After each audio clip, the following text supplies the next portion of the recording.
La ilaha illallah Muhammadun Rasulullah alaihi salatullah wa alihi wal Assalamualaikum warahmatullahi wabarakatuh. Heraklius adalah Kaisar Romawi Timur yang menetapkan bahasa Romawi sebagai bahasa resmi di kekaisaran tersebut. Pada masa Rasulullah Shallallahu Alaihi Wasallam, beliau pernah mengirimkan surat kepada Kaisar Heraklius yang berisi tentang ajakan untuk masuk agama Islam. Inilah kisah tentang surat Nabi Muhammad SAW kepada Kaisar Heraklius. Namun sebelum lanjut, jangan lupa untuk sukai video ini, komen, dan berlangganan, serta bagikan video ini agar bermanfaat bagi semua. Terima kasih. Berdasarkan riwayat Imam Muslim dalam kitab Sahihnya, dari Ibnu Abbas, beliau menyebutkan bahwa kisah ini diceritakan langsung oleh Abu Sufyan yang pada waktu itu belum masuk Islam. Pada saat berlangsung perjanjian damai antara Rasul dan Abu Sufyan pergi berniaga ke negeri Syam.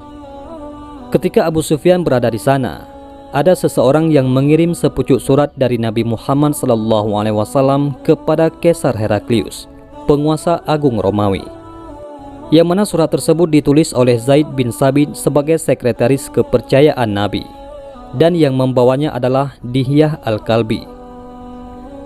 Kemudian surat tersebut diberikan kepada pembesar Busra untuk disampaikan kepada Kaisar Heraklius.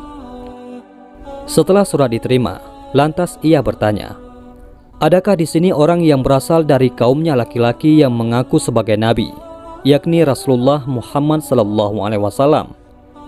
Lalu mereka menjawab, "Iya." Lalu Abu Sufyan dipanggil untuk menghadap Raja Heraklius beserta beberapa orang lainnya dari suku Quraisy. Akhirnya mereka masuk dan duduk menghadap Heraklius. Heraklius lantas bertanya, "Siapakah di antara kalian yang dekat pertalian darahnya dengan orang yang mendakwakan dirinya menjadi nabi tersebut?" Kemudian Abu Sufyan menjawab, "Aku." Lalu Abu Sufyan duduk di depan, sedangkan beberapa orang lainnya duduk di belakangnya. Setelah itu, Raja Heraklius memanggil penerjemahannya. Lalu Heraklius berkata pada penerjemahnya, "Katakanlah kepada mereka bahwa aku menanyakan kepada mereka perihal laki-laki yang mendakwakan dirinya sebagai nabi. Jika dia berdusta, maka katakanlah ia berdusta." Abu Sufyan berkata dalam hatinya, "Demi Allah, kalaulah aku tidak takut dicap sebagai pendusta, sungguh telah kudustai mereka." Kemudian Raja Heraklius berkata pada penerjemahnya, "Tanyakan kepada Abu Sufyan bagaimana kebangsaan orang itu di kalanganmu." Lantas Abu Sufyan menjawab, "Dia seorang bangsawan di kalangan kami." Lalu penerjemah itu bertanya, "Apakah dia keturunan raja?" Abu Sufyan menjawab, "Tidak." Penerjemah itu bertanya kembali, "Apakah kalian mengatakannya sebagai pembohong sebelum ia menjadi seorang nabi?" Abu Sufyan menjawab, "Tidak." Penerjemah bertanya lagi, "Apakah orang-orang yang mengikutinya dari kalangan pembesar ataukah hanya rakyat kecil?" Abu Sufyan menjawab, "Hanya rakyat kecil." Penerjemah bertanya, "Apakah pengikutnya selalu bertambah?" Abu Sufyan menjawab, "Mereka selalu bertambah." Kemudian penerjemah bertanya lagi, "Adakah di antara pengikutnya itu murtad karena benci terhadap agama yang dikembangkannya?" Abu Sufyan menjawab, "Tidak." Penerjemah kembali bertanya, "Apakah kamu berperang melawannya?" Abu Sufyan menjawab, "Iya, pernah." Penerjemah bertanya, "Bagaimana perjalanan peperanganmu melawannya?" Abu Sufyan menjawab, "Peperangan kami berjalan silih berganti antara menang dan kalah. Kadang-kadang kamilah yang menang dan dia yang kalah, dan terkadang pula kami yang kalah dan dia yang menang."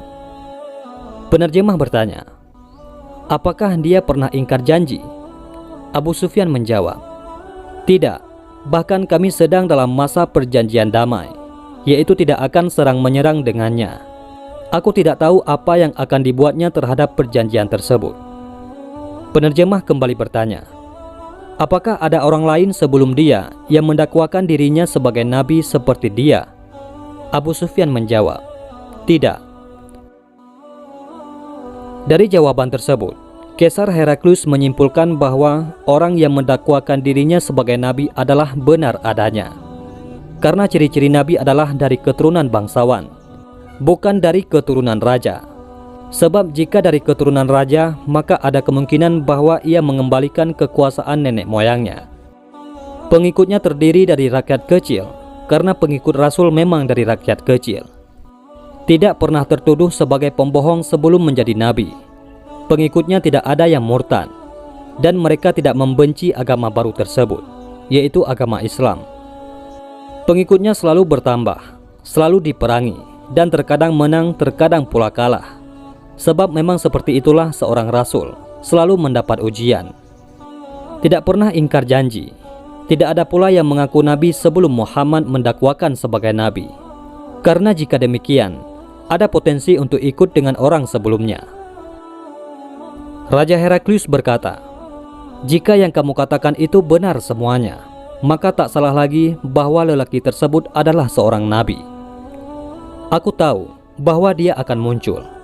Akan tetapi, aku tidak menduga bahwa dia akan muncul dari kalangan kalian. Sekiranya aku dapat bertemu dengannya, saat di sampingnya, maka sungguh aku akan membasuh kedua kakinya. Dan daerah kekuasaannya kelak akan sampai ke daerah kekuasaanku ini. Kemudian Kaisar Heraklius meminta surat dari Nabi Muhammad SAW yang ditujukan kepadanya dan membacanya. Di dalamnya tertulis, dengan nama Allah yang Maha Pengasih lagi Maha Penyayang, dari Muhammad Rasulullah kepada Heraklius pembesar Romawi. Keselamatan bagi orang yang mengikuti petunjuk.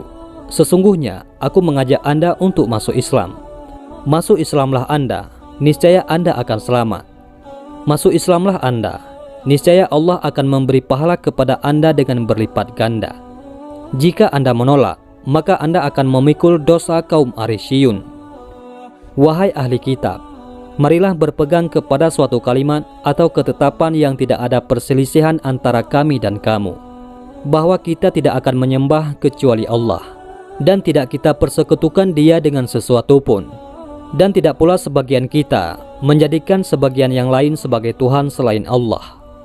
Jika mereka menolak, maka katakanlah kepada mereka, saksikanlah bahwa kami adalah orang-orang yang berserah diri kepada Allah. Quran Surat Ali Imran ayat 64. Setelah dia selesai membaca surat tersebut, tiba-tiba terdengar suara heboh di sekitarnya. Heraklius memerintahkan Abu Sufyan dan sahabat lainnya supaya keluar. Sesampainya di luar, Abu Sufyan berkata kepada kawan-kawannya, sungguh luar biasa urusan Ibnu Abu Kabsyah, yakni Rasulullah, hingga dia diikuti oleh Raja Bani Asfar, yakni bangsa berkulit kuning. Karena itu, aku senantiasa yakin bahwa agama Rasulullah SAW ini pasti menang. Dan akhirnya Allah memasukkan hidayah Islam ke dalam hati sanubariku. Dalam riwayat lain, yaitu riwayat Imam Bukhari, dijelaskan bahwa ending dari cerita tersebut adalah Raja Heraklius mengirimkan surat pada sahabatnya di Roma yang ilmunya setingkat dengan Raja Heraklius. Dalam suratnya ia menceritakan perihal kelahiran Nabi Muhammad SAW. Sementara itu, ia meneruskan perjalanannya ke negeri Himsyah. Tetapi sebelum tiba di Himsyah, balasan surat dari sahabatnya itu telah tiba terlebih dahulu. Sahabatnya itu menyetujui pendapat Heraklius bahwa beliau memang seorang nabi. Kemudian Heraklius mengundang para pembesar Roma supaya datang ke tempatnya di Himsyah. Setelah hadir di dalam majelisnya, Heraklius memerintahkan supaya mengunci semua pintu. Lalu ia menyampaikan, wahai bangsa Rum, maukah Anda semua beroleh kemenangan dan kemajuan yang gemilang, sedangkan kerajaan tetap utuh di tangan kita? Kalau mau, akuilah Muhammad sebagai nabi. Mendengar ucapan itu, para semua orang berlarian bagaikan keledai liar, padahal semua pintu telah terkunci. Melihat keadaan demikian, Heraklius putus harapan bahwa mereka akan beriman kepada kenabian Muhammad SAW. Lalu diperintahkanlah semua untuk kembali ke tempat semula.